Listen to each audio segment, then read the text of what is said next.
खेतों में खटने वाले किसान से पूछिए, फैक्ट्रियों में काम करने वाले मजदूर से पूछिए, जयराम महतो कौन है।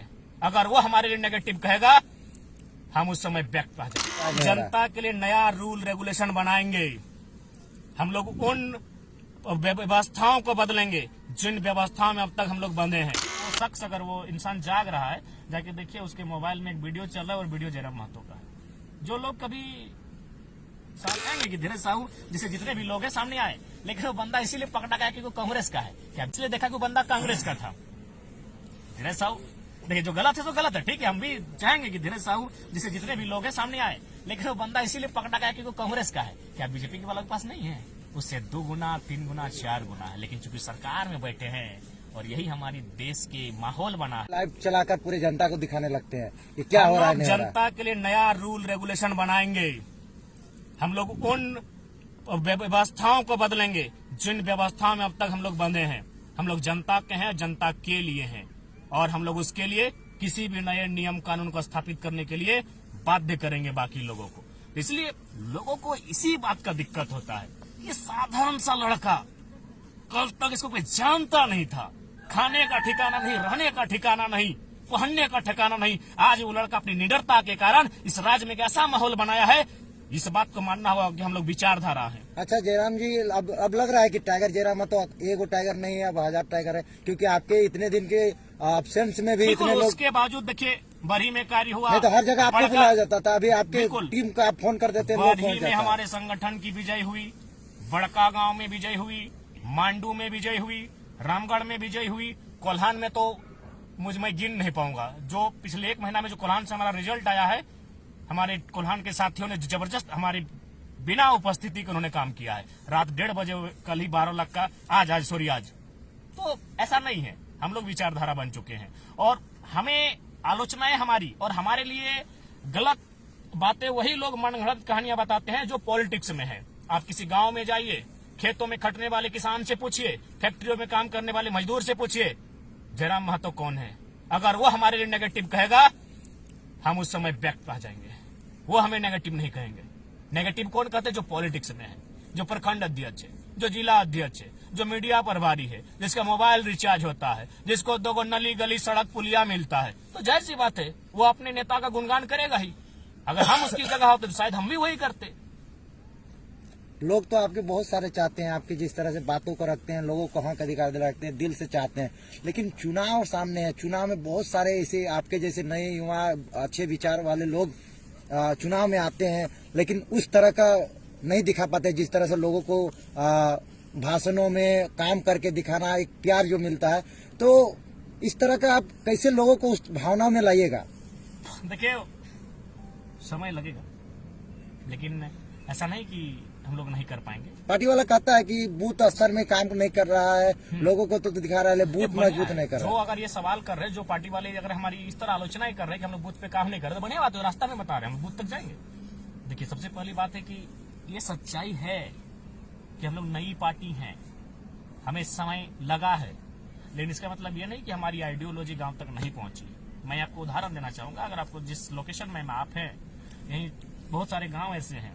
यहीं आपका कुड़ामो है, आप एक बुजुर्ग आदमी है, जाइए, अभी भी जाइए। अगर वो जाग रहा है, वो बंदा, वो शख्स, अगर वो इंसान जाग रहा है, जाके देखिए उसके मोबाइल में एक वीडियो चल रहा है और वीडियो जयराम महतो का है। जो लोग कभी साधु संतों के प्रवचन अभी भी सुनते, ऐसा बात नहीं, लेकिन उनको किनारे करके हमारा भाषण सुनते हैं, ये विचारधारा है। 80 साल का बुजुर्ग है हमारे इसी चित्तरपुर के गांव में, सर के सारे बाल सफेद हो गए हैं, वो पांव में चप्पल भी धारण नहीं करता है। अगर वो जाग रहा है तो मेरा वीडियो देख रहा होगा। अच्छा, बदलाव है। एक सुनने में आया कि आपके संगठन का एक मामला आया, बिशुनगढ़ के कोई एसआई को अरेस्ट कराया गया। बिल्कुल, आप कह रहे थे कि हमारी अनुपस्थिति में क्या हो रहा है। हमारी अनुपस्थिति में एसआई को वहाँ प्रेम नायक, आपका प्रेम नायक जो हमारे मित्र हैं, हमारे संगठन के साथी हैं, एसआई पर गाज गिर चुकी है। वो पीड़ित परिवार आपको आवेदन भी आपकी टीम को दिया गया था? टीम को उन्होंने बकायदा एक सभा में आवेदन भी दिया था। उसी आवेदन को हम लोग संज्ञान में लिए थे और हम लोग पूरा अपना लाइनअप किए थे। देखिए, जो भ्रष्टाचारी है हम लोग भी नहीं बख्शेंगे, जो ईमानदार है उनको नमस्कार करेंगे, जो भ्रष्टाचारी करप्टेड है उसको नहीं बख्शे जाएंगे। तो आज वो एसआई जो करप्शन को ओढ़ रहा था, करप्शन के साथ सो रहा था, करप्शन को खा पी रहा था, आज उसका हालत पता कीजिए क्या स्थिति में। ये हमारी अनुपस्थिति में हमारे संगठन के साथियों ने करके दिखाया। और आप हमेशा बोलते हैं हम गिरिडीह के हैं, पारसनाथ और झुमरा के बीच के रहने के हैं और वहाँ के तलहटी के हैं, तो इसी के प्रवासी मजदूर का भी एक मामला पेपर कटिंग में आ रही है, उस पर भी आप लोग आगाज कब करिएगा? आप तो मुआवजा तो दे रहे हैं, उनको लेकर आंदोलन कुछ कीजिएगा, आवाज उठाइएगा? देखिए, चूंकि प्रवासी जो विषय है वो कहीं ना कहीं हमारे जो सामर्थ्य का जो क्षेत्र है उससे कहीं ना कहीं अधिकार क्षेत्र जो है वो बाहर। अगर काशी राज्य का या देश का विषय होता ना तो बहुत सुलभता के साथ हम लोग यहाँ लेके आते। तो उसके लिए हम लोग जो प्रक्रियाएं हैं उसके माध्यम से हम लोग उनके तक पहुंचेंगे। बाकायदा उनसे हमारी वीडियो कॉल में टेलीफोनिक बात हुई और उनके दर्द के साथ, उनकी पीड़ा के साथ हमारा पूरा संगठन एक परिवार की तरह उनके साथ खड़ा है। और हम लोग इस पर चाहेंगे, इस पर कोई अच्छी राजनीति ना हो, न पक्ष न विपक्ष न त्रिपक्ष, सब मिलकर उनके वतन वापसी के लिए हम लोग रास्ता तैयार करें, हम लोग एक साथ रहेंगे। लगातार चल रहा था, मीडिया पूरा कवरेज कर रही थी।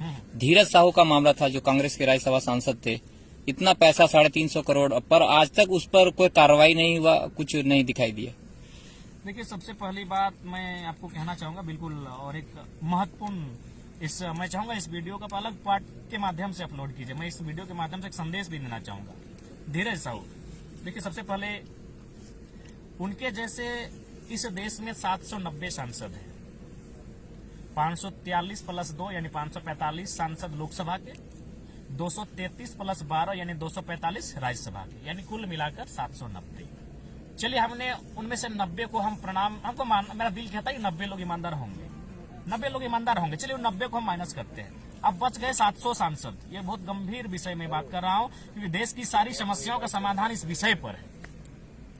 700 धीरज साहू के पास कितना पैसा मिला? 350 करोड़, 350 करोड़, 500 तक। चलिए मशीन अभी भी गिन नहीं पा रही है कितना है। सपोज देखिए, सपोज मान के चलिए कि हम लोग 500 पकड़ा गया, यानी अनुमान उसके उनके पास 1000 करोड़ होगा।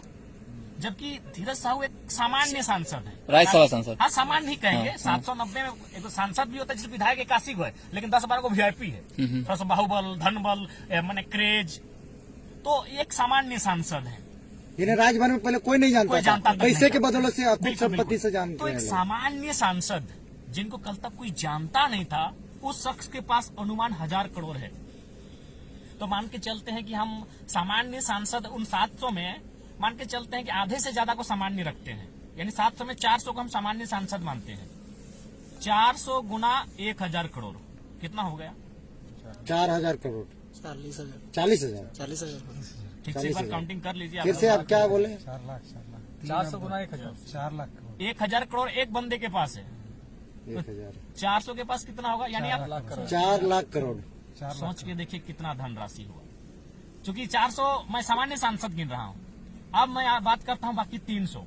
उनमें से लगभग 50 के आसपास केंद्रीय मंत्री हैं, 50 के आसपास केंद्रीय मंत्री हैं। मैं ईमानदारी से अगर कहूं तो इनके पास कितना था? 100 करोड़ ना, सॉरी 1000 करोड़ ना, उनके पास नहीं करने से भी 10,000 करोड़ होगा।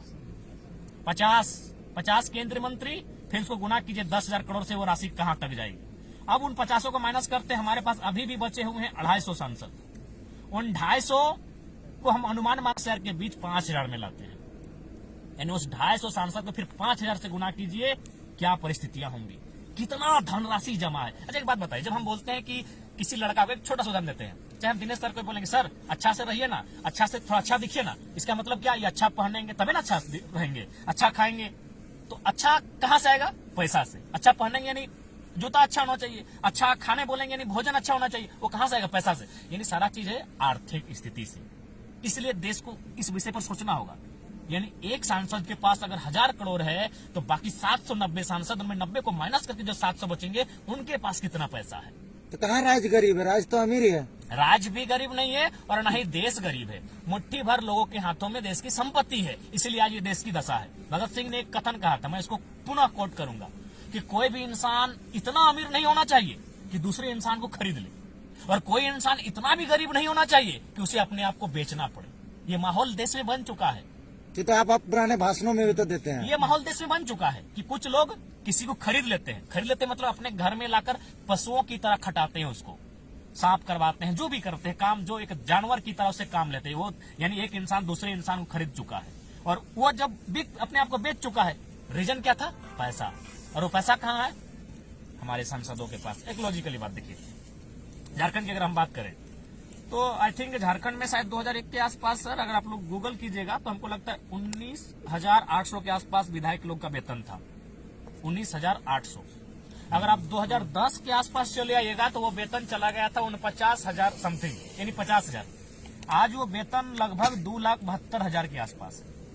अच्छा एक बात बताइए, आप लोग जितने लोग बैठे हैं, ऐसा नहीं कि आपके घर में या आपके रिश्ते नाते में कोई सरकारी जॉब नहीं करता होगा, करता होगा। क्या कोई बंदा ऐसा है जिसका वेतन में इतना इजाफा हुआ होगा? नहीं। यानी देश को दीमक की तरह कोई चाट रहा है तो ये राजनीति चाट रही है। अब चलिए अगर आप सवाल हमसे अच्छा आप ये बोल दिए राजनीति चाट रही है, तो आप भी तो राजनीति में आना चाह रहे हैं। इसी परिस्थिति को बदल के आना चाहते हैं। आज हम लोग क्यों गांव गांव तक गए? हमारे पास कुछ भी नहीं, क्यों गांव गांव तक गए? हम लोग विचारधारा है, हम लोग विचारधारा इसीलिए बने कि इस पैटर्न को हम लोग फॉलो नहीं करने देंगे। ये जो पॉलिटिक्स चल रही है, और हम चाहेंगे जितने भी विधायक सांसद हैं हमारे, अगर वो लोग अपने 70% पैसा को दान दे देते हैं तभी वो ये बात कह सकते हैं कि हम देश का विकास कर सकते हैं, हम देश का भला कर सकते हैं। नहीं तो उनके पास, अभी तो हमने सांसदों का पैसा गिनाया है, विधायकों का गिनाएंगे, और उस पैसे का जब बजट तैयार करेंगे और उसको अगर प्रत्येक जिला वाइज, जो हमारे 700 के आसपास जिले हैं, हमारे पास जो 7 लाख गांव है, उनमें जब बंटवारा करेंगे तो एक बहुत बड़ी राशि सामने आएगी। देखिए एक सबसे बात क्लियर जान लीजिए, विकसित होना का मतलब, उन्नति होने का मतलब आर्थिक से, आर्थिक सबसे बड़ा इंपॉर्टेंट चीज है आर्थिक, इकोनॉमी। इकोनॉमी यानी साफ शब्दों में पैसा, और पैसा गलत तरीके से इन लोगों के पास है। और चूंकि धीरज साहू ने